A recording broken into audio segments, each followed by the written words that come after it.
परमात्मा तीर्थंकर भगवंत अपनी आत्म साधना करते हैं और भगवान को अपनी साधना करने के लिए अब उनको विशेष और क्या चाहिए। सोचिए, थोड़ा सा कल जो हमने विचार किया था, अब यहाँ पर आकर के अब वो 12वें गुणस्थान पर पहुंचते हैं। मोहनीय कर्म का संपूर्ण क्षय होते ही वितरागी बन जाते हैं।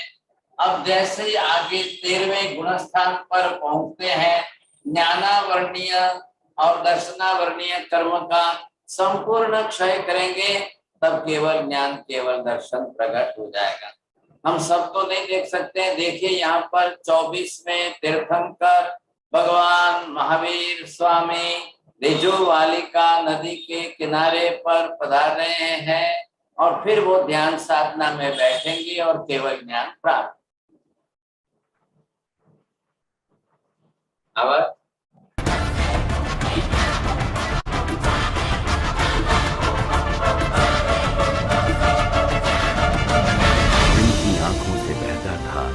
प्रेम का महासागर और अंग अंग से निकलता था तेज का पवित्र पुंज, जिनके मुख की सौम्यता ही जगत के जीव मात्र के लिए थी शाता का एकमात्र वरदान, जिनके पद ध्वनि से प्रकट हो रही थी संकल्प बल की बुलंद आवाज, जिनके अस्तित्व मात्र से धारण किया था प्रकृति ने अपना परम सौंदर्य, वो महामानव महावीर स्वामी जी साधना के अंतिम चरण के लिए वैशाख शुक्ल 10वीं के दिन संध्या काल में ऋजुबालिका नदी के तट पर श्यामक नाम के खेत में शाल वृक्ष की छांव में गोदोही का आसन में स्थिर बने और आत्म ध्यान धरते धरते उनका अपूर्व आत्मबल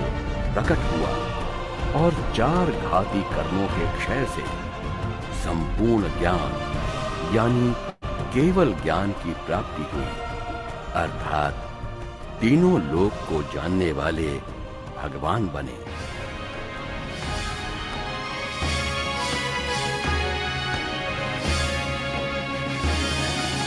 सुनो कहानी आज भविक जन, सुनो कहानी आज भविक जन, करुणा सागर वीर की, करुणा सागर वीर की, सारे जग के तारण हारे धीर वीर गंभीर की, सारे जग के तारण हारे धीर वीर गंभीर की, त्रिशला मात के राज दुलारे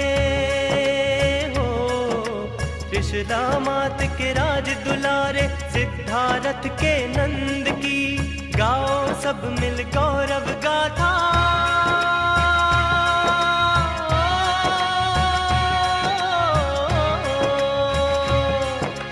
गाओ सब मिल गौरव गाथा आज प्रभु महावीर की।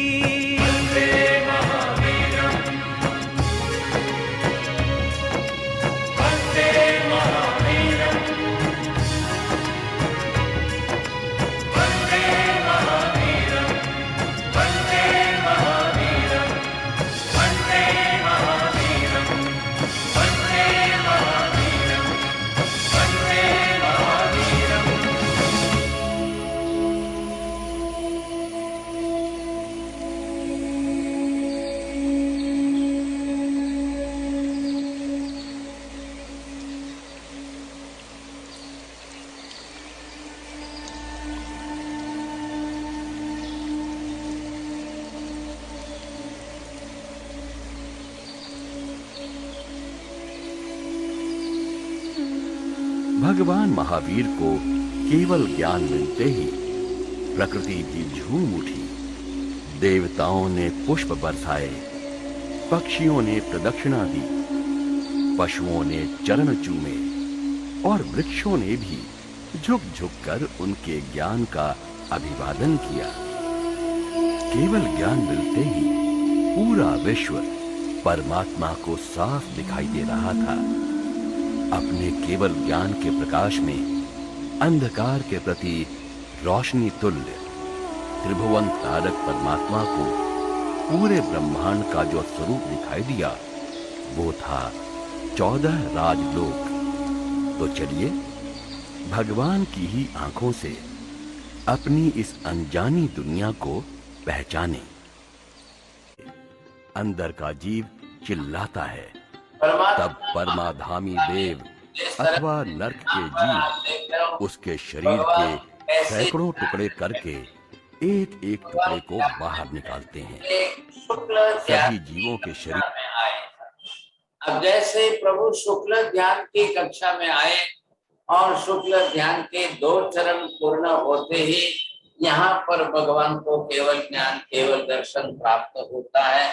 लेकिन जैसे ही भगवान को केवल ज्ञान केवल दर्शन प्राप्त हुआ, अब ये तीर्थंकर नाम कर्म की एक विशिष्ट पुण्य प्रकृति का उदय होता है। ये ओरिएंटल नाम कर्म के घर में पुण्य प्रकृति स्टॉक में पड़ी है, ये इस समय यहाँ पर प्रकट होती है।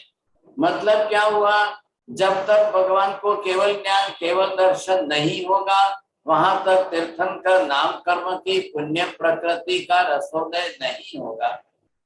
अब दूसरे जो है वो भी आते हैं, लेकिन वो भी वितरागी बनेंगे, वो भी केवल ज्ञानी बनेंगे, वो केवल ही बनेंगे, लेकिन उनका तीर्थंकर नाम कर्म नहीं होने के कारण वो भगवान नहीं बनेंगे, केवल ही बने।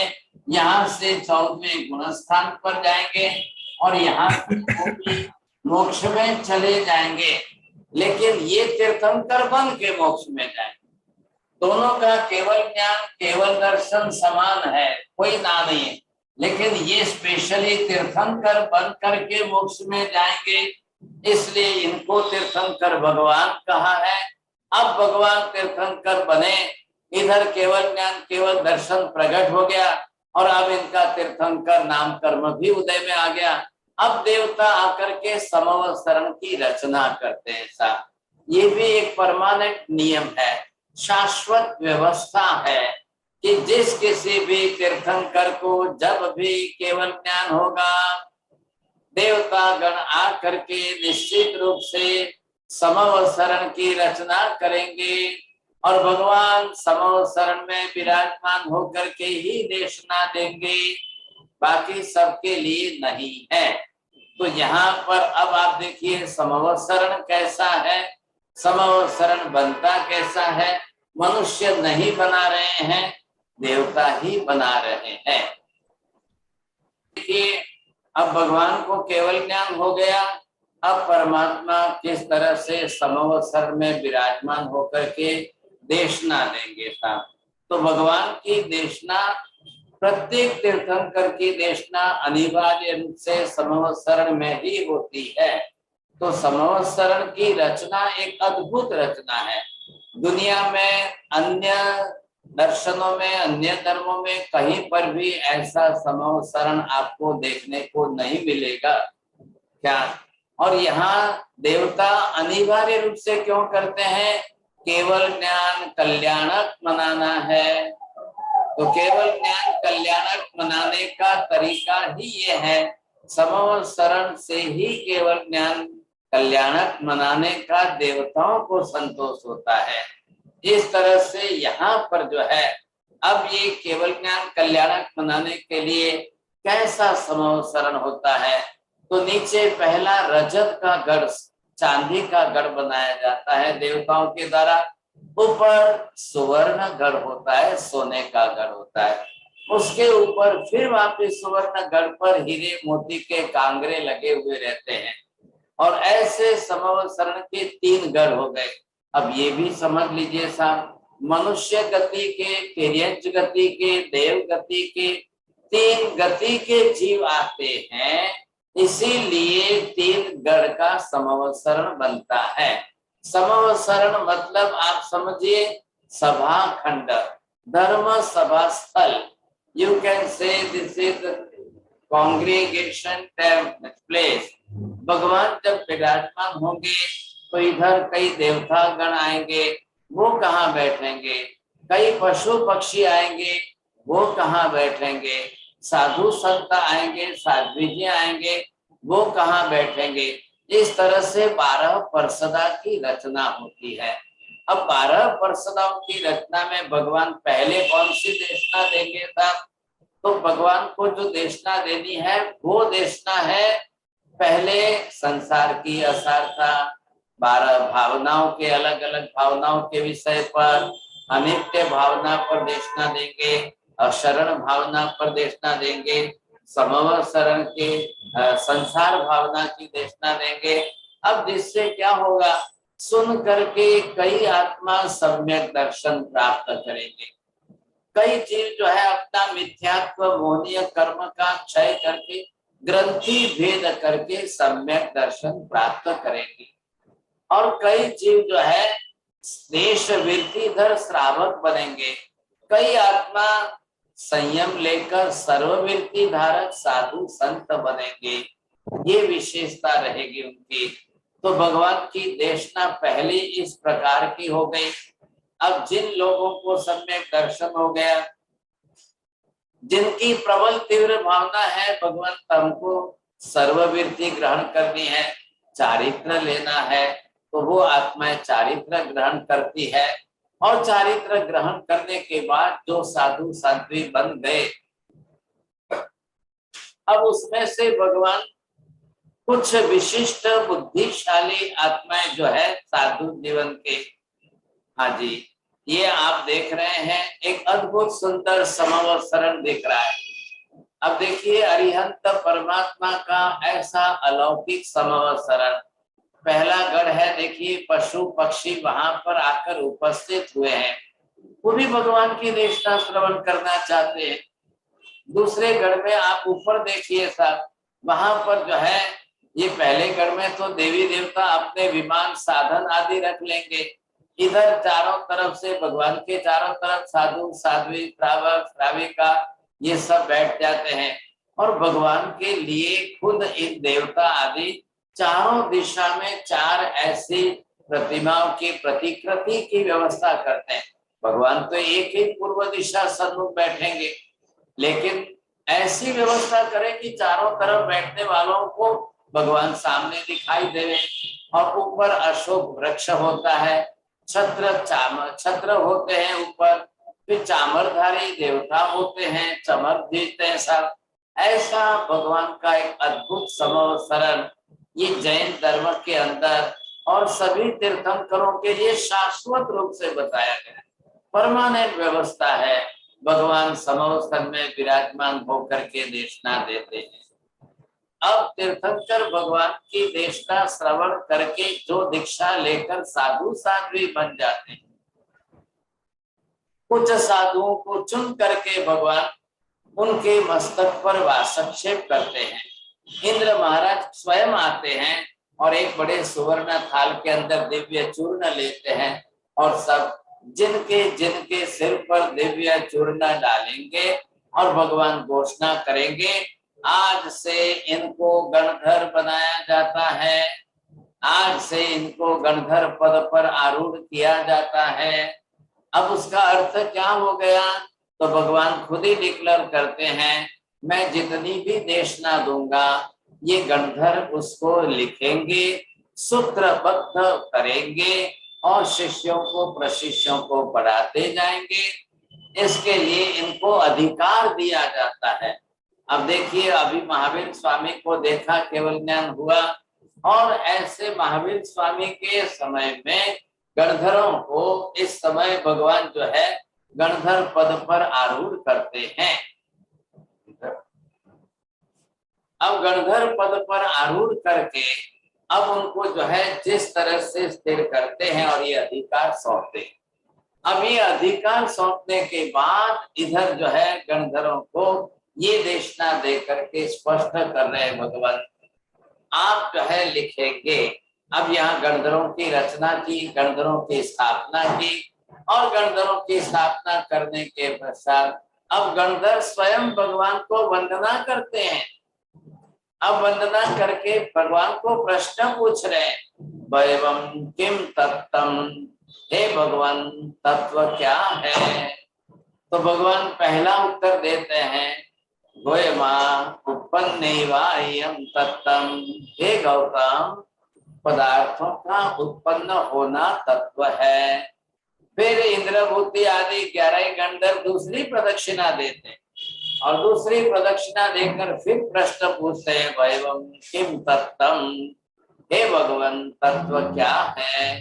अब भगवान दूसरे क्रम के उत्तर के अंदर विगमेवायं तत्तम, जैसे पदार्थ उत्पन्न होते हैं वैसे ही पदार्थों का व्यय होना भी यही तत्व है। फिर इंद्रभूति गौतम आदि तीसरी प्रदक्षिणा देते। अब तीसरी प्रदक्षिणा दे करके अब वो जो है तीसरा प्रश्न पूछते हैं, वैवम किम तत्तम, हे भगवान तत्व क्या है। तब भगवान तीसरी बार उत्तर देंगे, हे गौतम ध्रुवैवायं तत्तम, अब पदार्थों का ध्रुव रहना नित्य रहना ही तत्व है। अब ये जो 3 शब्द का प्रयोग किया है, ये 3 शब्द का नाम यहाँ पर ये दिया जाता है, इसलिए इसको नाम दिया है त्रिपदी।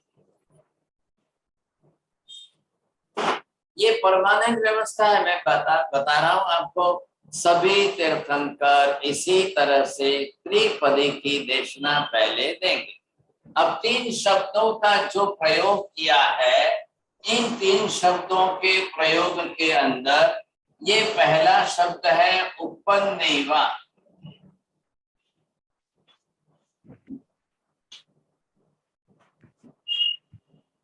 अब उपन्नैवा का ये पहला शब्द प्रयोग करने के बाद वाद दिया है, एक सोच के भगवान अभी तीसरा और कुछ कहना चाहते हैं। तो इधर दूसरा शब्द जो आया है विगमेवा,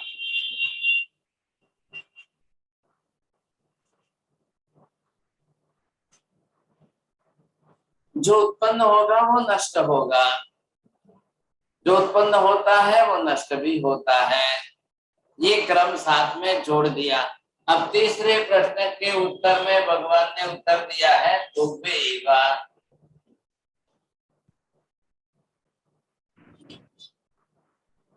भगवान कह रहे हैं कि उत्पन्न भी होता है, व्यय भी होता है और परमानेंट भी रहता है। दुर्वेवा का मतलब हो गया कि वो नित्य भी रहता है। अब इस तरह से कहने पर ये त्रिपदी हुई। तो ये त्रिपदी किस रूप में है, ये त्रिपदी किसके अर्थ में भगवान ने बताई है, तो ये आपको समझना है। अब इसको समझने के लिए भगवान ने जो उपदेश दिया, अब भगवान के मुख से ये जो है 3 वचन निकले। अब ये 3 वचन के अंदर उपन्नैवा, विगमैवा, अब दुर्दैवा, ये किसके लिए निकले हैं। वो भगवान ने कहा कि द्रव्य, इधर जो है गुण और इधर पर्याय। तो यही जो व्यवस्था निकली है, तो इसके अंदर ये तीनों के लिए प्रयुक्त होने वाला, अब आप उत्पन्नैवा, दुर्दैवा और द्रव्य गुण और पर्याय, अब ये है पदार्थ का स्वरूप। ये पदार्थ के स्वरूप में है, ऐसा जो होता है उसको हम पदार्थ कहते हैं। आगे ख्याल में परमात्मा ने उपदेश दिया 3 शब्दों से, ये बन गया त्रिपदी, इसको नाम दिया है त्रिपदी का। और वो तीनों अप्लाई किसमें हो रहे हैं, द्रव्य गुण पर्याय। ये है तीनों पदार्थ, द्रव्य गुण पदार्थ। अब ये द्रव्य गुण पदार्थ तीनों मिल करके हम यहाँ कहेंगे पदार्थ ऐसे हैं। अब आप सोचेंगे कि भगवान को क्या जरूरत पड़ी इन पदार्थों की बात करने के लिए। भगवान ने पहले तो देशना दी अनित्य भावना की, अशरण भावना की, संसार का स्वरूप बताया, जगत की अनित्यता बताई। लोगों ने दीक्षा ली, श्रावक भी बने, साधु भी बने साथ। अब ये तो भगवान करते रहे, होता गया, तो ये क्या जरूरत पड़े साथ। अब भगवान ये कह रहे हैं कि भाई ये मूल वस्तु ही ये है। पूरा विश्व जगत में जो भी कुछ जिस किसी स्वरूप में है, तो वो पूरा विश्व संसार के अंदर अब ये जो भी है जिस प्रकार का है वो इसी प्रकार का है। अब यहाँ पर भगवान ने ये बताया, अब किस तरह से कैसे पदार्थों का स्वरूप बताया है। बोला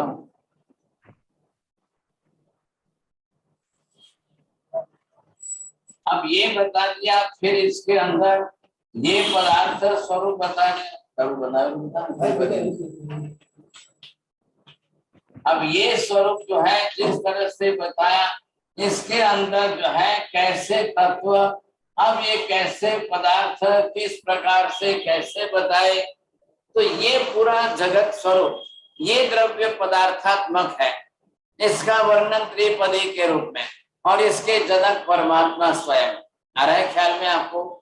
इधर भगवान को केवल ज्ञान केवल दर्शन जो हुआ है, अब इससे भगवान को देशना देनी है, ये त्रिपदी के रूप में देशना दी, इससे इन पदार्थों को स्पष्ट किया। और ये पदार्थ पूरा विश्व स्वरूप है, लोक स्वरूप है। अब इसके अंदर सब आ गए। आज भगवान की पहली देशना, अब पहली देशना में त्रिपदी देकर पदार्थों का स्वरूप किया, स्पष्ट किया, सब कुछ इसमें आ गया। अब इसी को डिटेल करके भगवान पूरी तरह से स्पष्ट करते जाएंगे करते जाएंगे करते जाएंगे।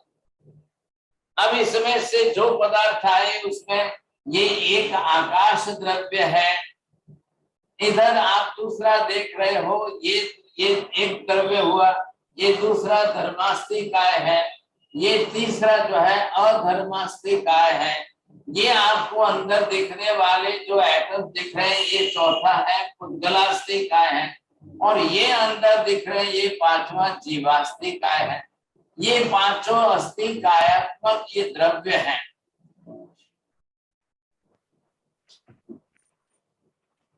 अब ये सभी द्रव्य के स्वरूप में है।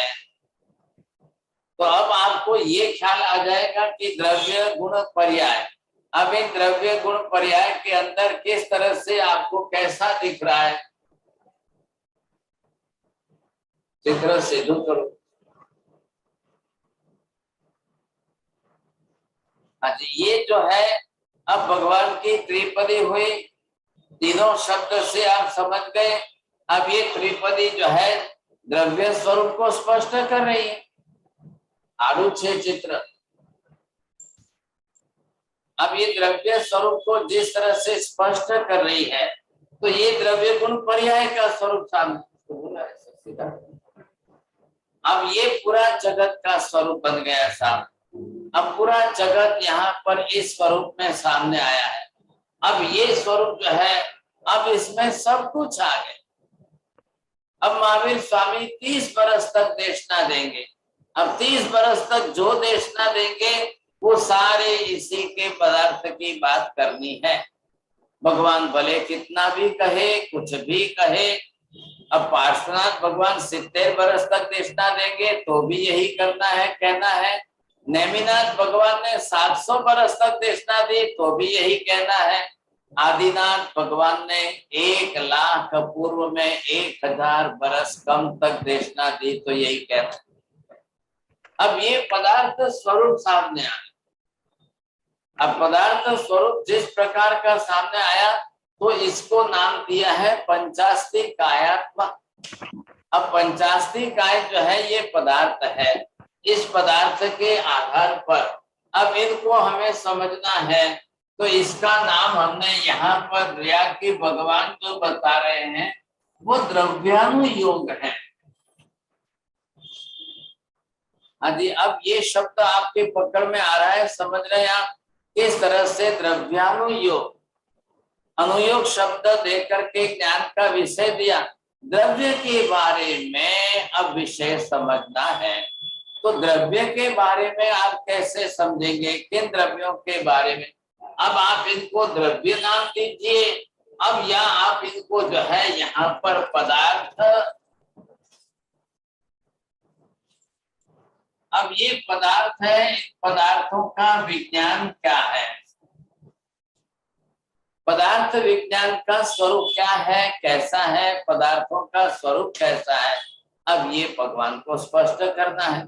पदार्थ द्रव्य स्वरूप भी है, गुण स्वरूप भी है, पर्याय स्वरूप भी है। अब इसको इसके साथ जोड़ना है। उत्पन्न कौन हो रहा है, व्यय कौन हो रहा है, ध्रुव कौन रह रहा है, इनके साथ स्पष्ट करना है। ये उत्पाद व्यय और द्रव्य की प्रक्रिया किसमें हो रही है।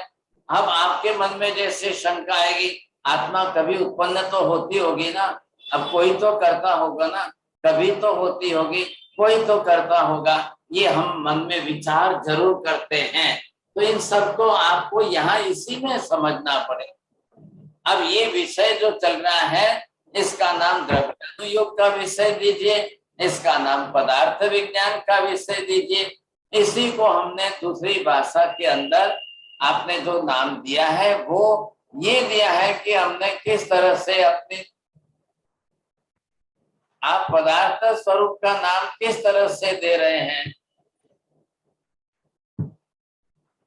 हाँ जी, तो ये अगर आप इसी को दो विभाग में विभक्त कर दे हम, तो ये हो गए कि जितने पदार्थ जो जिस प्रकार के हैं उसको हम दो विभाग के अंदर ये डिवाइड कर दें। अब ये पदार्थ हो गए साहब, तो ये है जीव पदार्थ और ये है अजीव पदार्थ। ये अजीव पदार्थ के लिए आप जिसकी स्टडी जिस रूप से करेंगे साहब, ये फिजिक्स का विषय हो गया। और जब अजीव के साथ में हम जीव का भी विचार करेंगे, अकेले अजीव का नहीं, क्योंकि अजीव के अंदर आप किस किस पदार्थ को, आकाश भी अजीव है, धर्मास्ती काय भी अजीव है, अधर्मास्ती काय भी अजीव है, उद्गल भी अजीव है। ये चारों पदार्थ अजीव पदार्थ हैं। फिजिक्स के अंदर इन सब का अभ्यास हमको करना है, क्योंकि जगत पूरा इस रूप में है। तो इसमें क्या क्या अजीब है, क्या क्या जीव है, और इधर ये जीव है। तो इसके लिए हमने आपको ये दिया कि आप साथ में मेटाफिजिक्स का भी स्टडी कर लें साहब। तो मेटाफिजिक्स के अंदर दोनों आ गए, जीव और अजीव दोनों आ गए। अकेले हम फिजिक्स की स्टडी करेंगे तो साइंस जो है वो केवल अकेले एक ही विषय की स्टडी कर रहा है। तो विज्ञान के अंदर बस खाली जो है स्पेस है, एटम्स है, पुद्गल है, मैटर है। अब पुद्गल के स्कंद बनते हैं, कैसे क्या है, वो एक ही विषय को लेकर चल रहे हैं। केवल ज्ञानी महावीर यहाँ पर आपको ये कह रहे हैं कि भाई अजीव एक ग्रुप है पदार्थ का, जीव भी दूसरा ग्रुप है। अकेले अजीव पदार्थ के अभ्यास से नहीं चलेगा, आपको जीव के बारे में भी विचार करना ही होगा। Science is ready only to do the physics and according to that the physical body, so they are thinking about only the particular body. अब वो जीव मर भी गया, जीव छोड़कर निकल भी गया, तो भी डेड बॉडी को वेंटिलेटर पर रख लेते हैं। वो एक दिन के लिए रखेंगे, 2 दिन के लिए रखेंगे, 3 दिन के लिए रखेंगे। They are not ready to announce that he is died, you say. No, there is some mechanic defect in the brain, so that's why we are supplying the oxygen in the brain.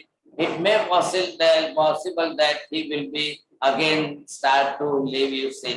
अब वो कुछ भी करे, लेकिन चाहे oxygen supply रहे, कोई mechanic defect न भी आए, डबल सप्लाई ऑक्सीजन की रहे, तो भी महावीर कह रहे हैं कि जब जीव आत्मा अपना आयुष्य समाप्त होने पर शरीर छोड़कर निकल गया, अब वो कुछ भी नहीं करेगा। आप ऑक्सीजन सप्लाई देते रहेंगे तो भी वो ऑक्सीजन एब्जॉर्ब नहीं कर रहा है, अब ग्रहण नहीं कर रहा है। But you are looking that lungs, just the activity in the lungs. तो वो ऑक्सीजन आ रही है, जा रही है, ऑक्सीजन आ रही है, जा रही है, बट उससे कुछ भी फर्क नहीं पड़ता है। तो हमको फिजिक्स के अंदर अजीव पदार्थों की स्टडी करना है, मेटाफिजिक्स के अंदर जीव पदार्थ की स्टडी करना है। अब ये उत्पन्न होता है कि नहीं, कौन उत्पन्न हो रहा है, आत्मा उत्पन्न होती है कि नहीं, या शरीर उत्पन्न होता है कि नहीं, क्या बिना जीव के शरीर उत्पन्न हो जाएगा, या जीव उत्पन्न करेगा तो ही शरीर होगा। क्या शरीर जीव को उत्पन्न करता है कि जीव शरीर को उत्पन्न करता है? क्या बिना जीव के शरीर उत्पन्न हो सकता है क्या? ये सारी स्टडी हमको करनी पड़ेगी सर, और सब पदार्थों को पहचानना है।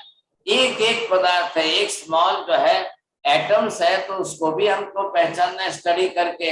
What is the characteristic of the atom, what type of atoms are, how many types of atoms are, how many kinds of atoms are, ये सारे हमको, भले हम फिजिक्स की स्टडी करें तो भी हमको एटम के बारे में सोचना है। लेकिन आप पूरी जिंदगी एटम एटम एटम ही करते रहोगे तो आत्मा को कब समझेंगे आप? आत्मा के बारे में कब समझेंगे? तो साइंस है या नेगेटिव दर्शन वाले हैं, चार्वाक है, नास्तिक है, ये तो आत्मा का निषेध कर चुके हैं। Even Buddhism also denied the existence of the soul. They are not ready to accept. अब महावीर जो कह रहे हैं ये है, इसलिए हमने यहाँ पर पदार्थ विज्ञान की क्लास चालू की है। ये बेसिक फंडामेंटल चीज हो गई। जैनिज्म का मेन फाउंडेशन फंडामेंटल जो है वो द्रव्यानुयोग है, पदार्थ। आप सब मानोगे, आप दूसरे सब मान करके आप कहोगे मैं तो सम्यक दृष्टि बिल्कुल सही श्रद्धा रखता हूँ, लेकिन कल आपके सामने ये सब्जेक्ट आएगा, आत्मा को मानते हो, खुदगल को मानते हो, आकाश को मानते हो, धर्मास्तिकाय को, अधर्मास्तिकाय को, इन सब पदार्थों के बारे में, तब आप क्या जवाब देंगे? फिर हम बोलते चुप रह जाएंगे, भाई हमको क्या करना है, पंचायत छोड़ो भाई साहब, क्या जरूरत है, ये कौन माथा कूट करे, सब पंचायत जाने, आपने तो भगवान ने मानिए ने दर्शन पूजा करिए छे, आपने तो मोक्ष में जता रहे। ऐसा नहीं है साहब, ये पूरे जगत का स्वरूप सामने स्पष्ट है। इसलिए एक एकेडमिक कोर्स चालू किया है, और ये कोर्स अब 1 साल भर तक चलने वाला है। बहुत डीप स्टडी इसके अंदर होगी, और जब आप इसकी स्टडी कर लोगे then you will realize how much the Jainism is much more vast and bigger than that. तब आपको पता चलेगा कि जैन धर्म इतना विशाल है, इतना विस्तार वाला है, दुनिया का एक भी ज्ञान का अंश इसमें छूटता नहीं है। खुदगल परमाणु का भी ज्ञान आएगा और जगत के सब पदार्थों का ज्ञान आएगा। अभी इसमें देखिए पंचास्तिकात्मक की बात की है, अब इसमें काल की बात क्यों नहीं लिखी साहब, ये भी बात सामने आएगी। तो काल क्या अस्तिकायात्मक द्रव्य नहीं है क्या? तो काल अस्तिकायात्मक नहीं है तो वो द्रव्य है कि नहीं है साहब? ये मैं आपको निवेदन करना चाहता हूँ कि जैसे गंधर्ववाद लॉजिकल चल रहा है, तो ये भी सब्जेक्ट लॉजिक के साथ चलेगा, फिलोसॉफी के साथ चलेगा, प्रमाणों के साथ चलेगा, प्रमाणों से प्रमेय की सिद्धि के नियम पर ये भी चलने वाला है। इसलिए ये स्टोरिकल नहीं है, कोई कहानी किस्से वाला ये विषय नहीं है, ये जनरल व्याख्यान उपदेश वाले नहीं है, ये हमको बेसिक फंडामेंटल चीज की स्टडी करनी। आप देख रहे हो दुनिया के अंदर मल्टी स्टोरी बिल्डिंगें बनती है कि नहीं? 40 मल्टी स्टोरी, 50 मल्टी स्टोरी, 60, 100, लेकिन जितनी मल्टी स्टोरी जा रही है उसका फाउंडेशन कितना सॉलिड होना चाहिए। तो वैसे ही जैन धर्म, जैन दर्शन का इतना बड़ा ऊंचा स्वरूप है, तो इसका फाउंडेशन ये कितना सॉलिड है, ये फाउंडेशन कितना ऊंचा, कितना सॉलिड, इतना बड़ा, इसके अंदर एक एक पदार्थों की बात बहुत क्लियर कट स्पष्ट है, और पूरे जगत के स्वरूप को आप समझ लेंगे, और एक एक बात को केवली के वचन से स्पष्ट सत्य समझेंगे। और यहाँ कोई बाबा वाक्यम प्रमाणन की बात नहीं आएगी साहब, आपको एक एक बात लॉजिक्स के साथ प्रूव करके समझाई जाएगी, आपको सारी चीजें इतने क्लियर कट की जाएगी, आपको सिर्फ स्टडी करनी पड़ेगी। आप स्टडी करने के लिए थोड़ा सा और अपने आप को थोड़ी सी बुद्धि भी बढ़ानी पड़ेगी भाई साहब। अब मैं ये तो नहीं बोलता हूँ कि ये खाना कि वो खाना, इससे खाने से बुद्धि बढ़ेगी कि ये खाने से बुद्धि बढ़ेगी, लेकिन अब थोड़ी बुद्धि की एक्सरसाइज भी करनी पड़ेगी, तब जाकर के ये सारी बातें समझ में आएंगी। देखो एक बात समझ लो, भगवान तो केवल ज्ञानी है। अब भगवान ने तो केवल ज्ञान से ये बात कह दी, और हम लोग कौन है साहब? हम तो बुद्धि वाले ज्ञान के हैं, मति ज्ञान और श्रुत ज्ञान वाले। अब हमारे तो मति ज्ञान के भी परसेंटेज बहुत कम है, श्रुत ज्ञान के परसेंटेज बहुत कम है। क्यों कम है सर? श्रुत ज्ञाना वर्णीय कर्म अगर हमारा 80% है तो श्रुत ज्ञान तो 20% ही ओपन है, तो वो बुद्धि का ज्ञान है, श्रुत ज्ञान शास्त्र का ज्ञान है। और इधर मति ज्ञान ऑफ मेमोरी, अगर मेमोरी में मति ज्ञान भी हमारा मति ज्ञाना वर्णीय कर्म से 80% वो कवर्ड है, ढका हुआ है, तो ओनली 20% ही मति ज्ञान हमारा खुला है। अब इसने से 20% मति श्रुत ज्ञान के अंदर इतने बड़े केवल ज्ञानी की इन सब बातों को बात दिमाग में बैठाना, समझना, सीखना, अभ्यास करना, जानना, पढ़ना और फिर जो है इसके ऊपर सम्यक ज्ञान बनाकर तत्व की निष्ठा बढ़ाना, श्रद्धा बनाना, कितना बड़ा काम हो गया सर।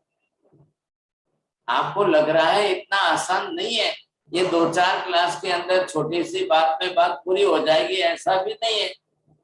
जो लोग धीरज रखेंगे, बड़ी धीरजता के साथ स्टडी करेंगे तो ये कोर्स हमारा 1 साल भर चलने वाला है।